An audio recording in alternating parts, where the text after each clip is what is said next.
Süsinikupiirimeede, eesti keeles lühidalt SPIM ja inglise keeles tuntud kui CBAM. SPIM ehk süsinikupiirimeede on Euroopa Liidu loodud mehhanism, mille eesmärk on vähendada CO2 heite ülekandumise ohtu kolmandatesse riikidesse ja tagada aus konkurents Euroopa Liidu tootjate ja kolmandate riikide tootjate vahel.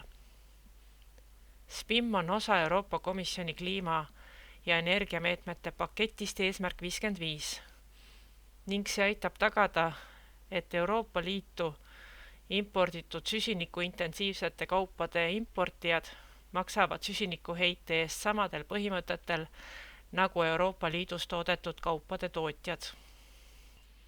Süsinikupiirimeetme aluseks on Euroopa Parlamendi ja Nõukogu määrus ehk lühidalt öeldes SPIM määrus ja seda täiendavad komisjoni rakendusmäärused, mis reguleerivad tegevusloo taotlemist ja aruandekohustust.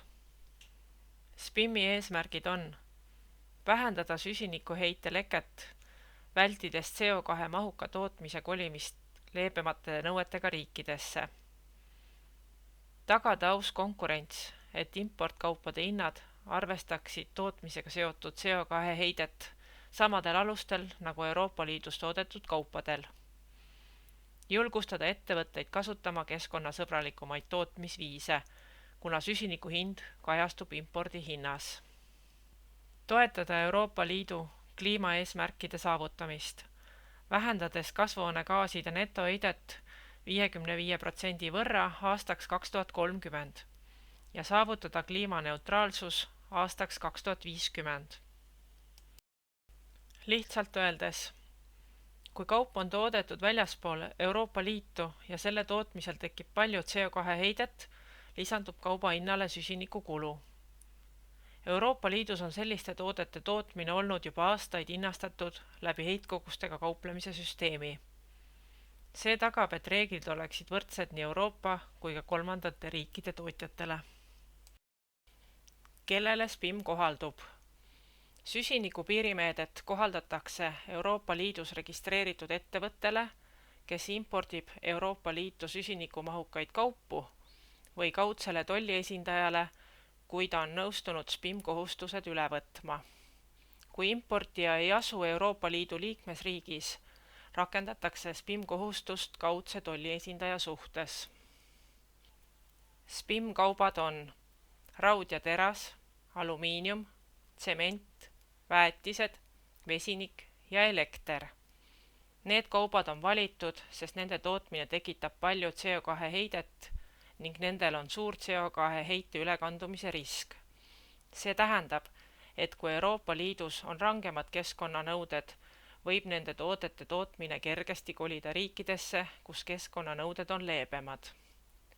SPIM aitab seda vältida ja tagada, et importkaupadele kehtiks samasugune süsinikukulu nagu Euroopa Liidus toodetud kaupadele.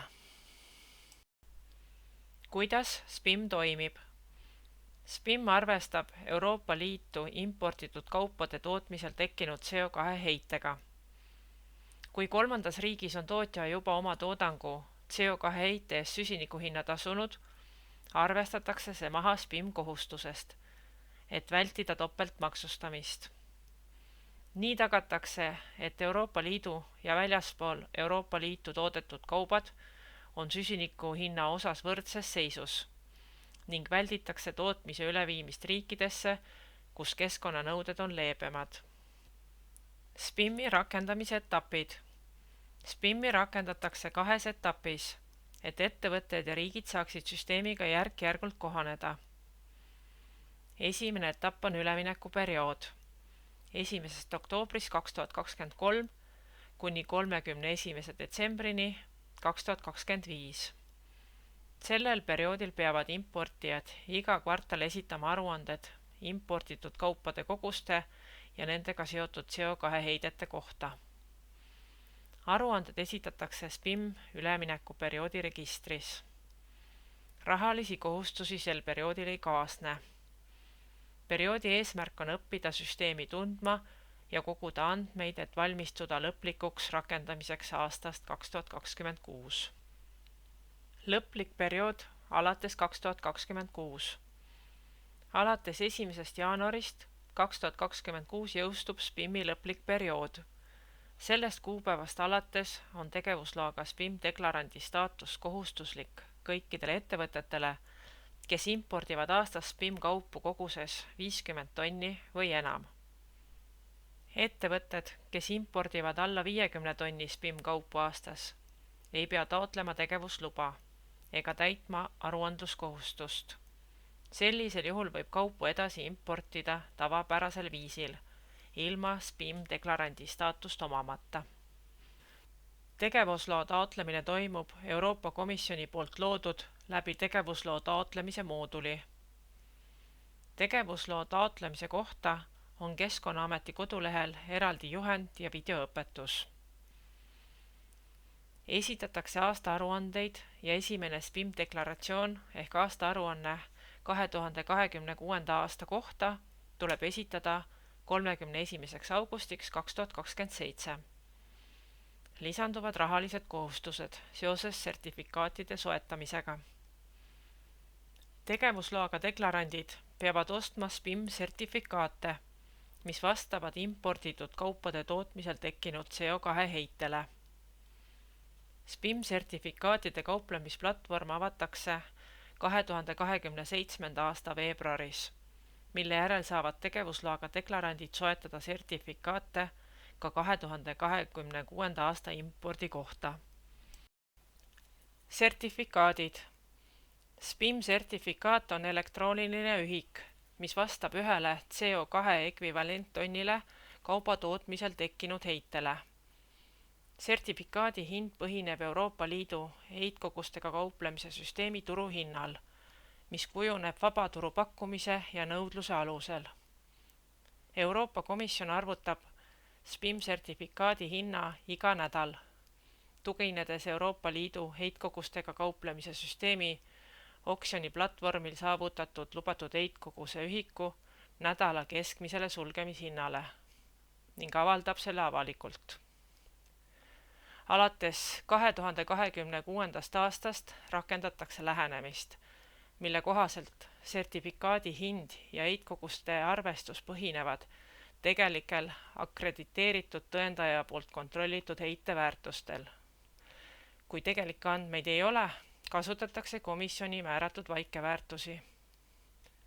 2026. aastal sertifikaadi hind fikseeritakse kvartaliks, lähtudes eelneva perioodi keskmisest heitkogustega kauplemise süsteemi turuhinnast, et tagada suurem hinnastabiilsus. Sertifikaatide kogus. Vajalik sertifikaatide kogus ja lõplik kulu sõltub imporditud kauba kogusest, konkreetse kauba tootmisega seotud heitkogusest, kas päritoluriigis on juba makstud süsiniku hind. See vähendab nõutavate sertifikaatide hulka ja maksumust ning Euroopa Liidu heitkogustega kauplemise süsteemi raames eraldatud tasuta heitkoguste ühikute arvestamisest, mida vähendatakse järk-järgult. Alates 2026. aastast väheneb Euroopa Liidu ettevõtetele antavate tasuta heitkoguste ühikute osakaal igal aastal, samal ajal kui SPIM-i kohustus importkaupadele suureneb. Üleminek toimub sujuvalt ning 2034. aastaks ei eraldata enam tasuta ühikuid ning kõik CO2 heited on täielikult hinnastatud, tagades võrdsed tingimused Euroopa Liidu ja importkaupade tootjatele. Täiendavat infot leiate Keskkonnaameti SPIM-teemaliselt lehelt ja Euroopa Komisjoni CBAM-i teemaliselt veebilehelt. Avage veebiaken ja sisestage aadressi ribale keskkonnaamet.ee. Avaneb Keskkonnaameti avaleht. Kasutage otsingukasti ja trükkige sinna SPIM. Otsingu tulemustest valige leht Süsiniku piirimeede. Sellel lehel on kajastatud SPIM-iga seotud teave eesti keeles.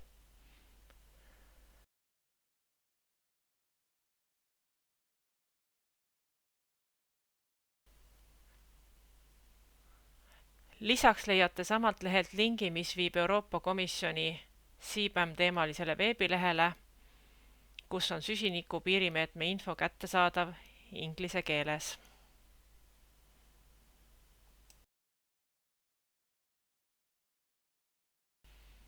Küsimuste ja abi korral pöörduge julgesti Keskkonnaameti kliimabüroo poole.